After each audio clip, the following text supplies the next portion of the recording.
की विशेषताओं के अंतर्गत आज हम प्राचीन भारत में शिक्षा के बारे में अध्ययन करेंगे। प्राचीनकालीन शिक्षा की अवधि एवं पाठ्यक्रम। प्राचीनकालीन शिक्षण संस्थाओं में भी शिक्षा का सत्र चला करता था। आचार्य मनु के अनुसार श्रावण मास अथवा भाद्रपद मास की पूर्णिमा को उषा कर्मादि पूजन करके वेदाध्ययन प्रारंभ करें और 4.5 मास तक वेदाध्ययन में लगा रहे। पुष्य नक्षत्र में अथवा माघ मास के शुक्ल पक्ष की प्रतिपदा को पूर्वाह्न में वेदोत्संकरण करे। मनु की मान्यता है कि शुक्ल पक्ष में वेदों तथा कृष्ण पक्ष में वेदांगों का अध्ययन करना चाहिए। याज्ञवल्क्य स्मृति तथा विष्णु स्मृति अध्याय 30 में भी मनुस्मृति के मत का ही समर्थन मिलता है। आचार्यों ने शिक्षण सत्र में अन्य अध्याय पढ़ने का अवकाश के दिन एवं नियम भी निर्धारित किए हैं।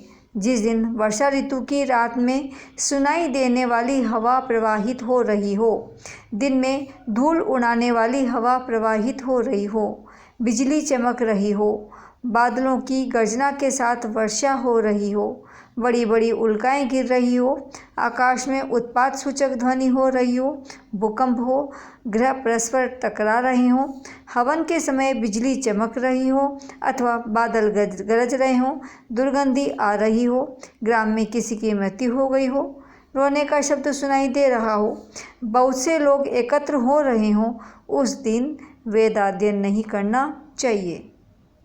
जल में, आधी रात में, मलमूत्र विसर्जन के समय, झूठे मुंह से, श्राद्ध के भोजन के दिन, राजा के सूतक में, राहु के सूतक में, कुमकुम आदि का गंध लेप करते समय, विश्राम करते समय, मांसाहार या मृतक के या सूतक के समय का भोजन करने पर, पाला गिरने पर, बाणों का शब्द होने पर, दोनों संध्याओं में, अमावस्या, चतुर्दशी, पूर्णिमा और अष्टमी तिथियों में भी वेदाध्ययन नहीं करना चाहिए।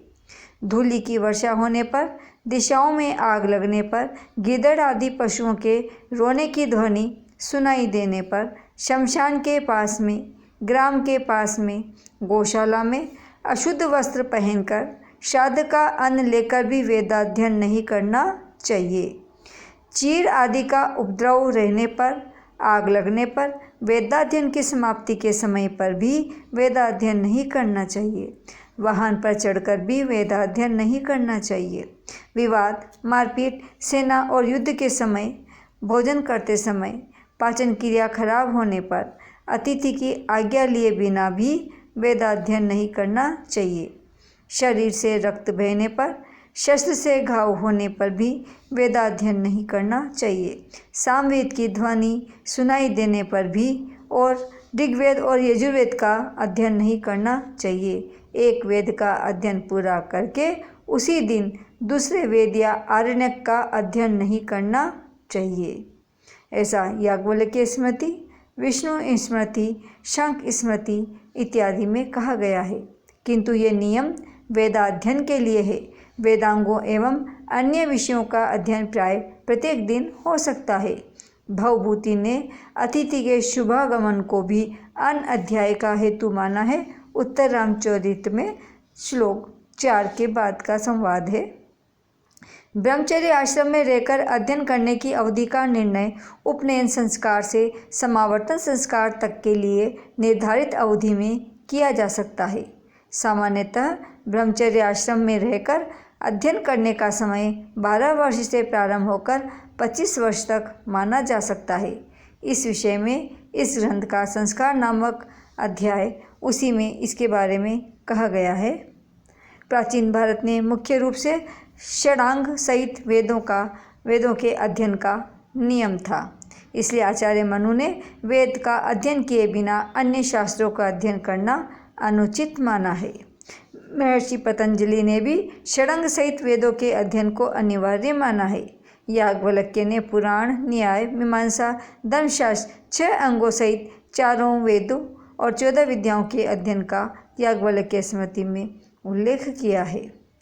छांदोग्य उपनिषद में भी तत्कालीन अध्ययन अध्यापन के बारे में काफ़ी कुछ कहा गया है। शिक्षण विषय। अध्ययन अध्यापन के विषयों की सूची छांदोग्य उपनिषद में प्रस्तुत की गई है। यथा वेद चतुष्टय, इतिहास, पुराण, व्याकरण, पितृयज्ञ, अंकगणित, लक्षण विद्या, निधि ज्ञान, तर्कशास्त्र, नीतिशास्त्र, देव विद्या, ब्रह्म विद्या, भूत विद्या, नक्षत्र विद्या, शस्त्र विद्या, सर्प विद्या, ललित कलाएं इत्यादि। पुराणों में भी शिक्षण विषय प्राय वही हैं जिनका उल्लेख याज्ञवल्क्य स्मृति में मिलता है। इनमें 4 उपवेद, धनुर्वेद, आयुर्वेद, गांधर्ववेद तथा अर्थशास्त्र भी जोड़ दिए गए हैं। मत्स्य पुराण, वायु पुराण, गरुड़ पुराण में भी इन अध्यायों का उल्लेख किया गया है। आचार्य शुक्ल ने वेद, स्मृति, लोक व्यवहार, आन्वीक्षिकी, वार्ता, दंड नीति, वेदांग, मीमांसा, न्यायशास्त्र, पुराण, धर्मशास्त्र आदि की शिक्षा प्राप्त करना राजा के लिए अनिवार्य माना है तथा आचार्य चाणक्य भी उन्हीं के मत का समर्थन करते हैं।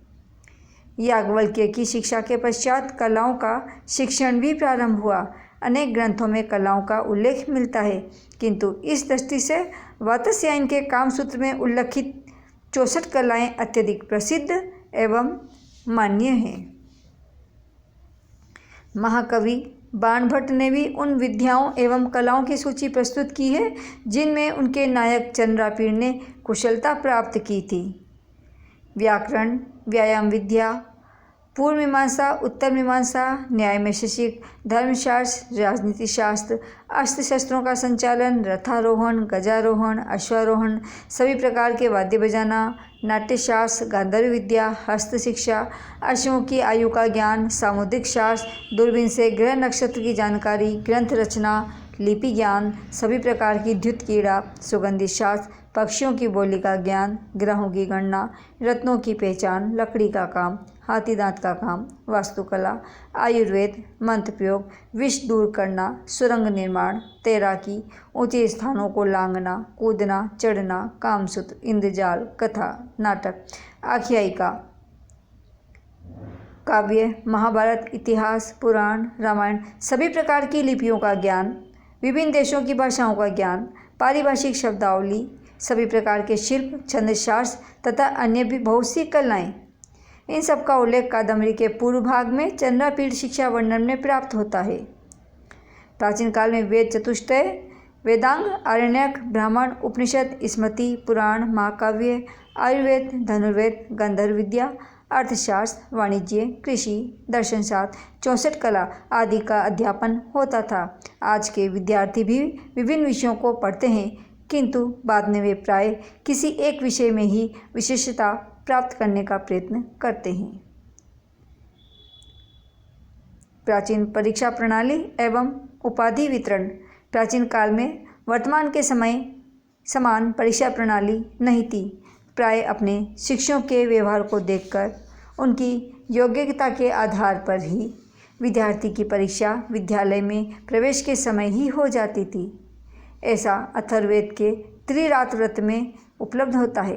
बाद में विद्या प्राप्ति के बाद भी परीक्षा की परंपरा प्रारंभ हो गई।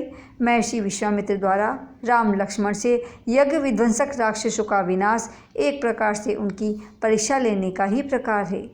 महाभारत में वर्णन आता है कि आचार्य द्रोण ने धनुर्विद्या द्वारा लक्ष्य भेद की परीक्षा ली और इस परीक्षा में अर्जुन उत्तीर्ण हुए। शिक्षा का महत्व। योग्य छात्र विद्वान अध्यापक से शिक्षा प्राप्त करके ही विद्यावान और ज्ञानवान बन सकता है। पूज्य गुरु के श्री चरणों में बैठकर उनसे पढ़ना ही वास्तविक ज्ञान का कारण है।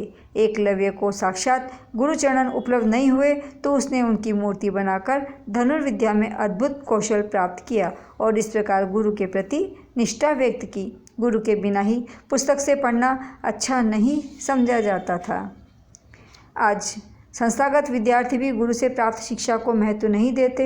यही कारण है कि आज ज्ञान की गरिमा का लोप हो रहा है। हमारी भारतीय संस्कृति और साहित्य शास्त्र के अनुसार तो काव्य रचना का एक प्रयोजन व्यवहार ज्ञान भी है तथा आचार्य विष्णु शर्मा का पंचतंत्र इसका सुंदर उदाहरण है।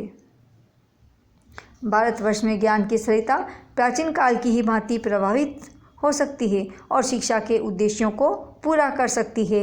यदि मंत्रद्रष्टा ऋषि अपनी निर्मल बुद्धि से इस प्रभाव में अपने पवित्र ज्ञान की अंजलि का अर्थ सादर सस्नेह समर्पित करे, वेद मंत्रों की ध्वनि पुनः उसी प्रकार सुनाई देने लगे। आचार्य मनु, याज्ञवल्क्य, देवर्षि नारद, अगस्त्य, वशिष्ठ, विश्वामित्र, वाल्मीकि, सांदीपनि, भगवान श्री कृष्ण, आचार्य बृहस्पति, चाणक्य, पाणिनि, पतंजलि